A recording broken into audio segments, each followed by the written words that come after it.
I want to read this book again and again if I am left on a stranded island and I have nothing with myself. I want to keep this.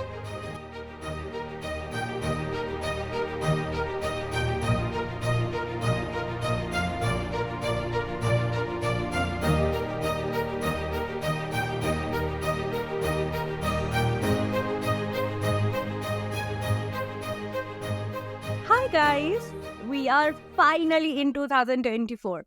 I can't even imagine how quickly December just moved past us, and 2024 has been a very chaotic year for me. A lot of things happened, and one thing that really kept me motivated and kept me moving, I think, my books. And I am so glad that I am back here. Welcome to Sharmistha Books. Welcome to my channel. If you are new here, please subscribe to my channel and please hit the bell icon and please like this video if you find this useful.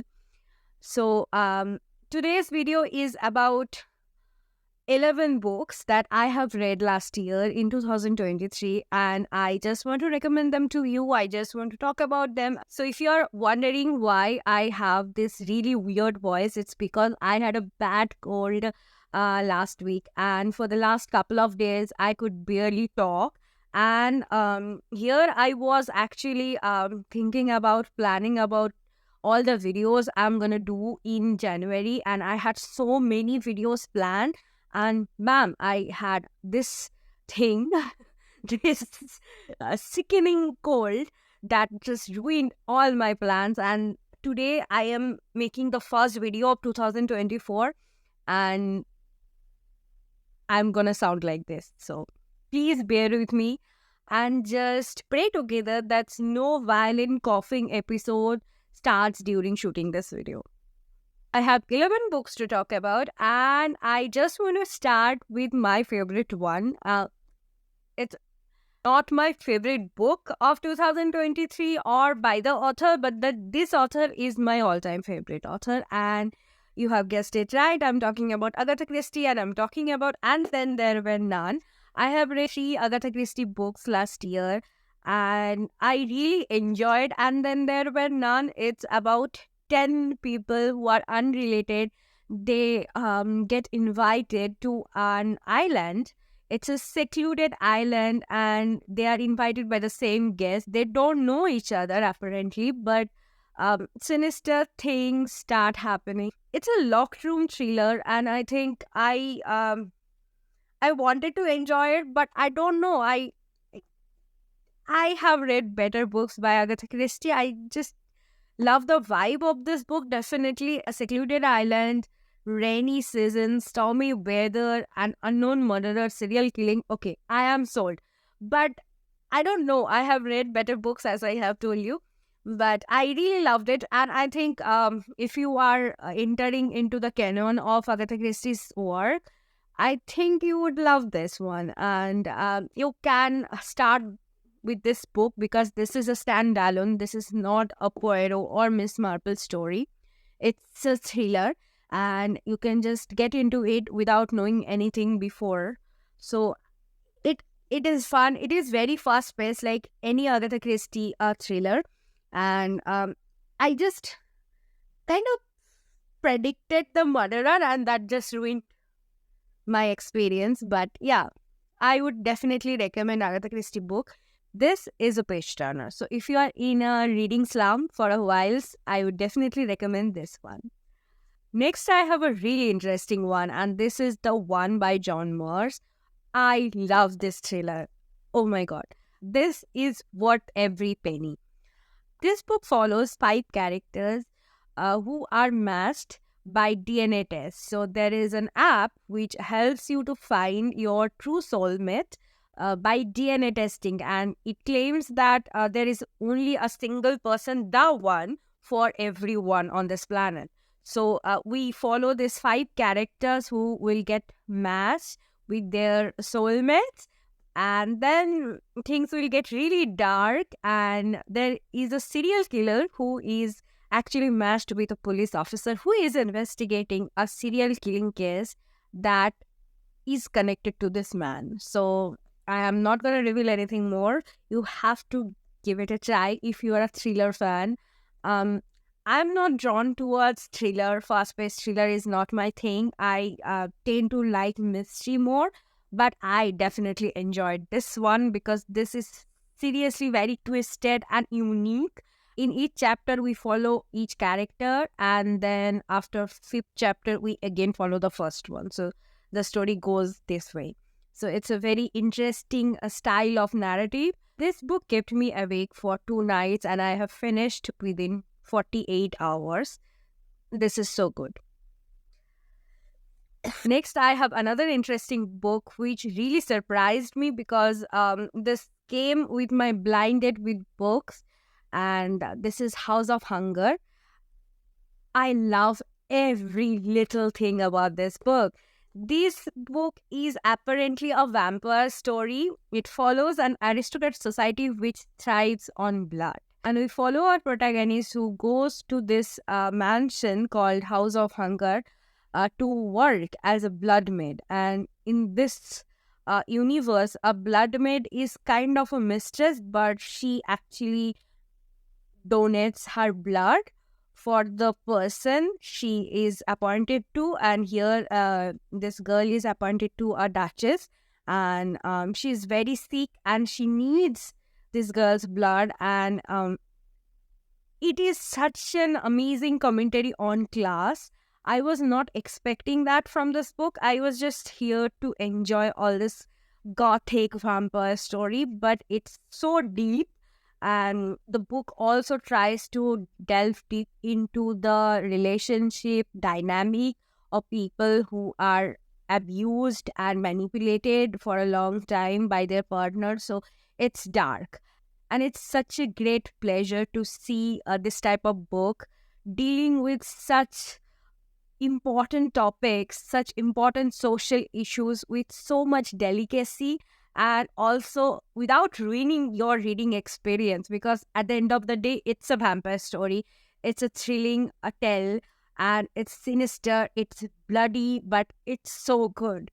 And I'm so happy that this book has been sent to me because I don't know, I wouldn't have chosen it otherwise.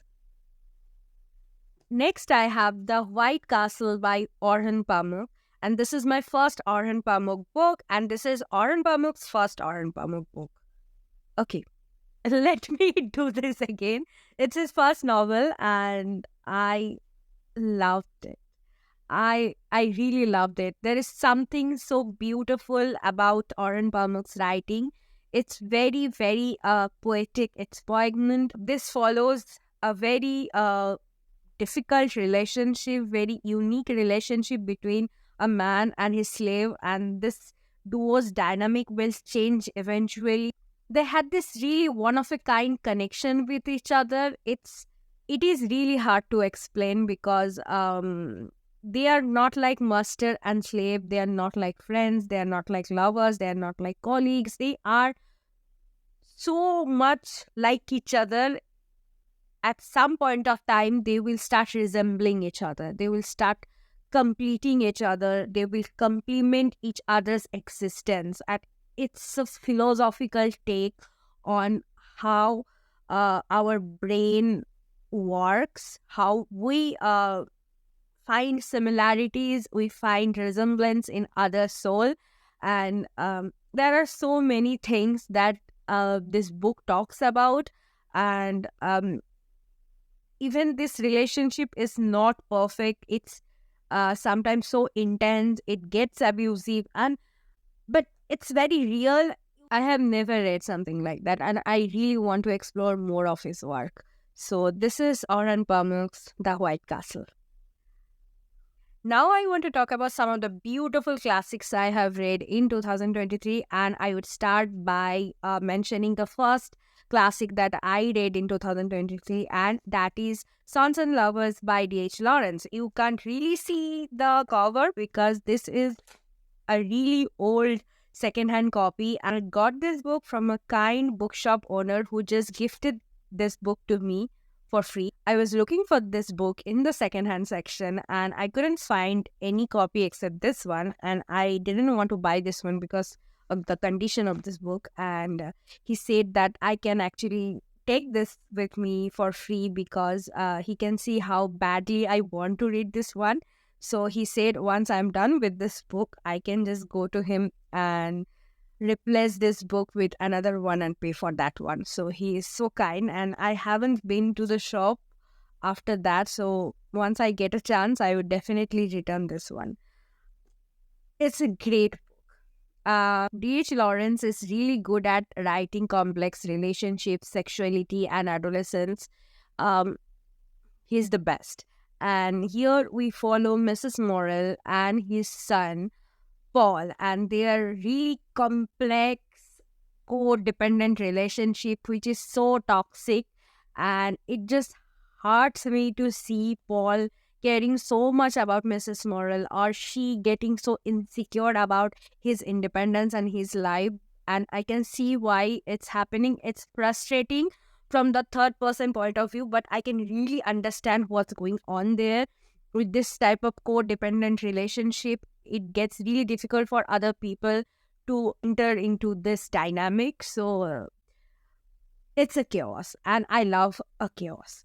And I love this book. I love the writing style of D.H. Lawrence. And you're going to see me repeating this term many times in this video because I'm going to recommend all the books that I have loved, absolutely loved in 2023. And the core reason of loving these books is definitely the writing style. So I'm going to praise the writing style again and again of all these authors I'm going to recommend today. So coming back to D.H. Lawrence, Paul is such a beautifully crafted character. I have seen him growing up, but unlike a Charles Dickens hero, he is so involved in his own psyche and in his mother's psyche. We are just seeing Paul from the inside of his heart, not through the events, which is so common in a Dickensian plot. So it's very different. Also, we have seen changes of thought and relationship of Mr. and Mrs. Morrell, how their relationship changed and how that affected the children's life. But those things are not on the forefront. It's always about the psyche.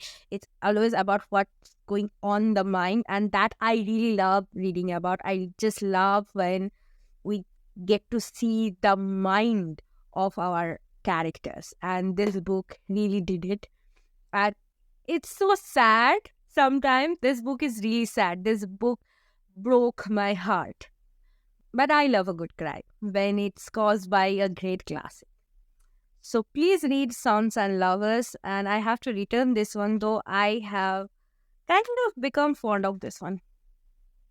Next, I have Breakfast at Tiffany's by Truman Capote. And this is a gorgeous little cloth-bound classic by Penguin. I love these editions. They are short, and Breakfast at Tiffany's is a novella. And again, this is another book that is going to break your heart, but in a good way. It's such a beautiful relationship between a woman and her neighbor. And we are hearing from the perspective of this neighbor. He is the narrator here. And he talks about his neighbor Holly, who is full of dreams and love and hope. But her life is not perfect. She hasn't got it together, if you know what I mean. But she's so real, and he loves her, but he never tries to pursue her. And then Holly would get missing, and we will seek Holly, what happened to her. And this is such a tiny piece of literature, and I adore this book. And I haven't watched the film, and I am planning to watch it in this year. Within these few pages, he has done magic with his words, so I trust him. Next, I have another classic that has been sitting on my TBR list forever, and I have finally finished Wuthering Heights by none other than Emily Bronte. And I have to say, I was not expecting to love this one because from a very known source, I have heard bland thing about it, and someone said they have DNF'd it because they didn't like the style. and I was really skeptical. And I started this book, I think, in 2021. And I remember I was in third or fourth chapters when I didn't the book, and I thought, okay, I'm not into this mood, and I was not getting into the zone. And then I have heard interesting things online about this book, and I was intrigued again, and I picked this up, and I bought this beautiful, beautiful Penguin English Library classic edition. I don't know. There's something about these editions. They are really very comforting, and I love reading classics in this edition, though these don't have any notes in it, but I don't know. I love it. I love reading from this editions. I have many books you can see in this edition, and loved this book. I'm so flabbergasted by the idea of this evil, pure evil man, Heathcliff, who can exist in these pages. And I was so relieved that he is not here in the present time, because he terrified me. His every step, his every plotting just got to my nerve, and I hated him. And I know from where his reason of hatred, his reason of manipulation is coming. My video stopped abruptly because my memory is full. So, okay, let's restart. He was deprived. Okay, he was someone who has faced discrimination, which was very, very unfortunate. But he fell in love, and that woman loved him, but didn't actually respect him and didn't have the courage to take a risk. And I get it. He hates everyone.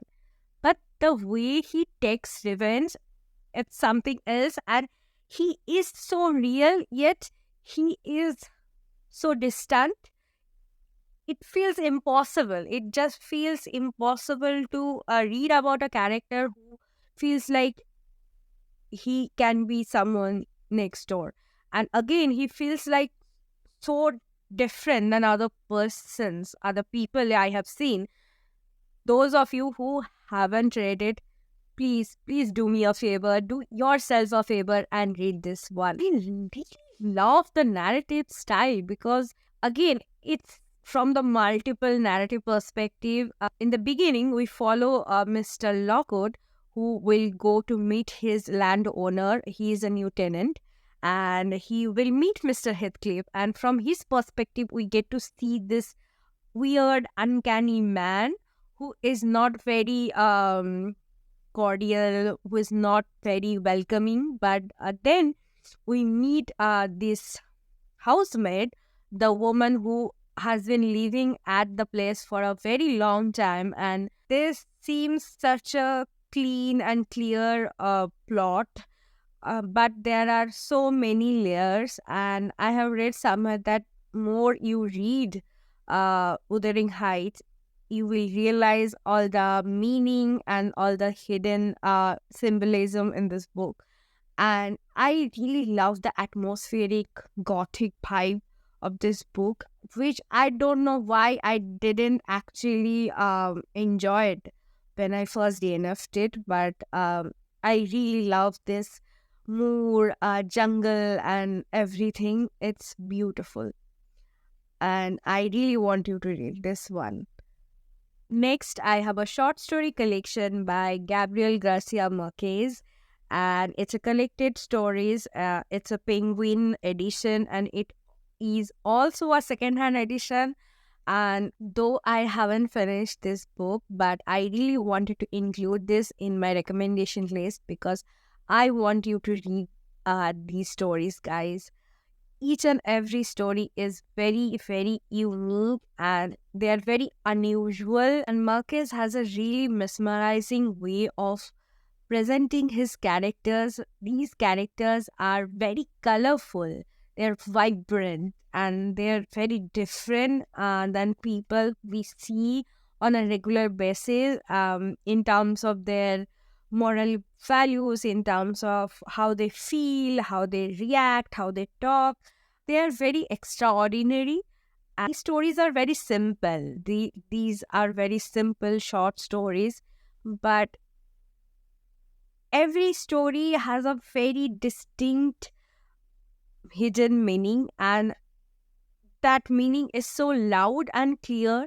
Yet Marcus has really aced telling these stories of these extraordinary characters with such a magical and flamboyant way. I am so much enchanted. I haven't read all of them. I have, I think, 4 or 5 stories left in this collection. And if you are planning to pick his novels, I would suggest that you pick his short story collections first to get used to his writing style.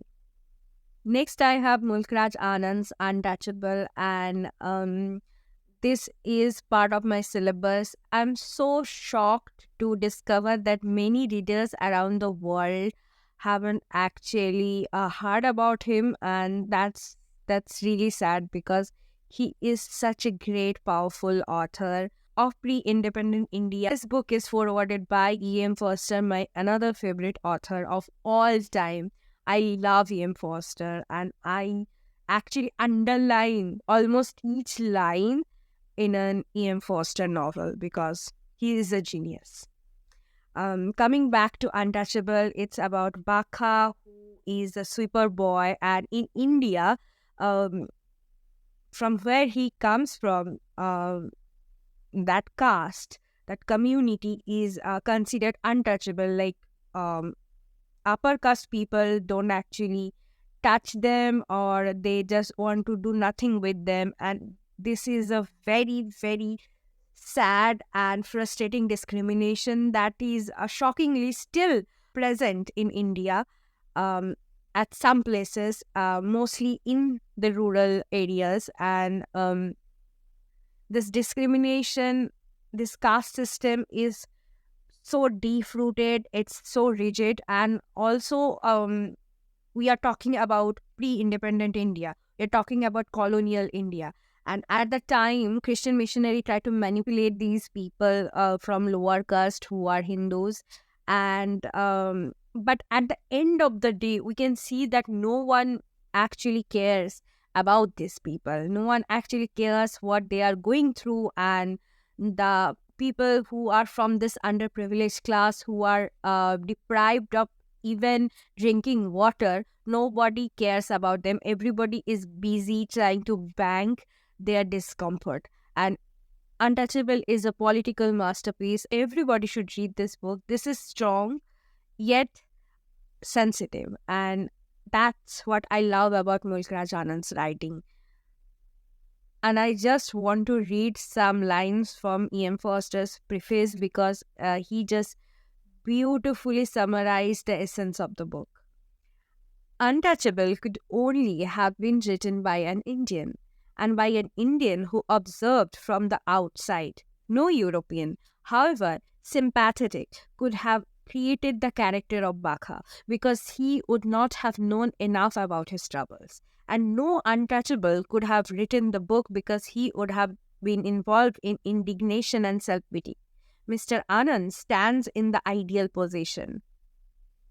If you have any book on caste system in India, be it pre-independence or post-independence, you can recommend me in the comment section. I have to warn you guys.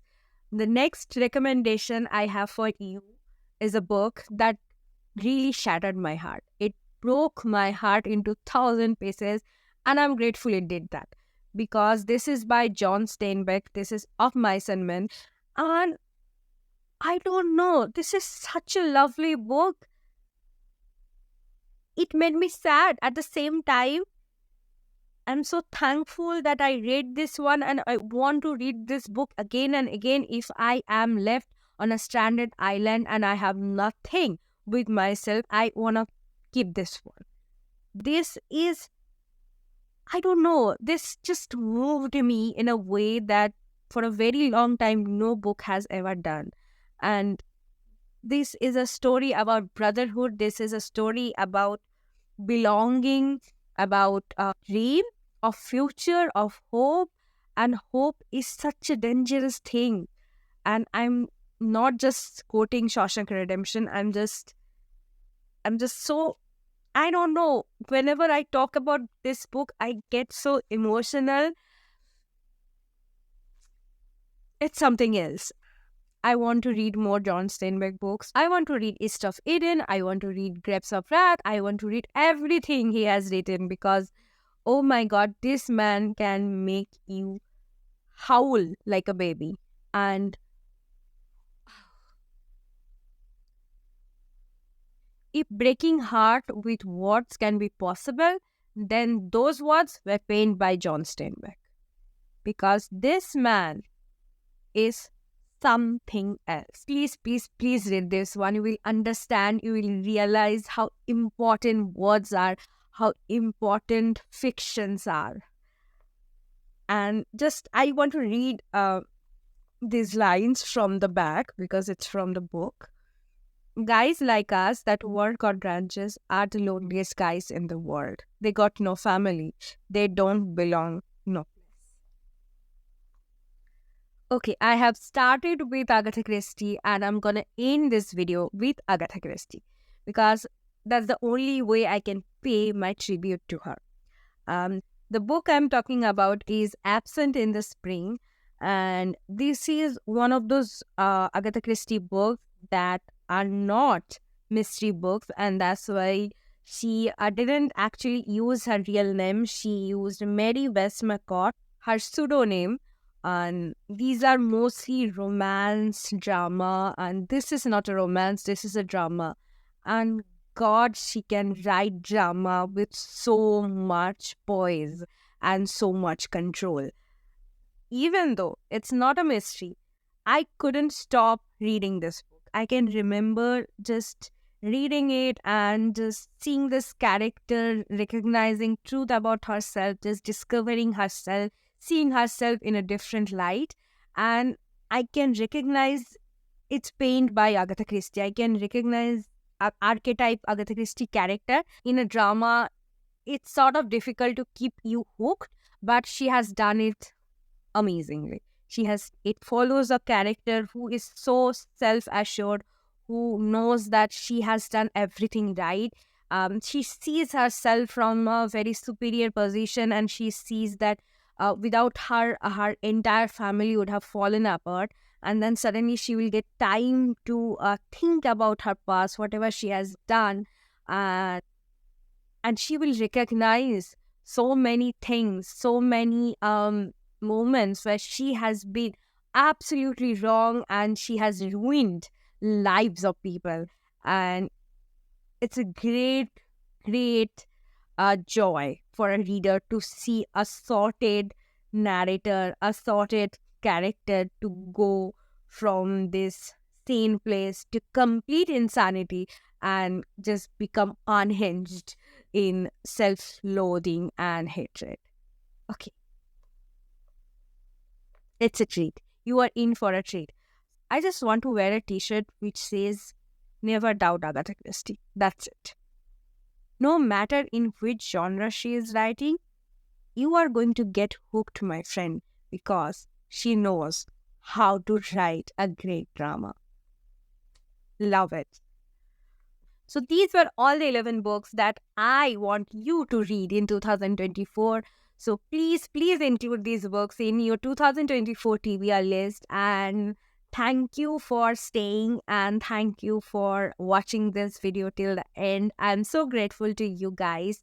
And we are 1K now, and I am thinking about separating my channel because I run a bilingual channel, and for YouTube sometimes it gets really difficult but at this time maintaining 2 channels, I don't know, it feels overwhelming, but I'm trying. So please, please, please stay with me. And I love you all, guys. I just love you, and I'm getting so much love from you. I'm so happy, and I just want to believe that we can make a better tomorrow in 2024. I just want to believe that, and I want you to believe that we are gonna have so much fun this year. Tada.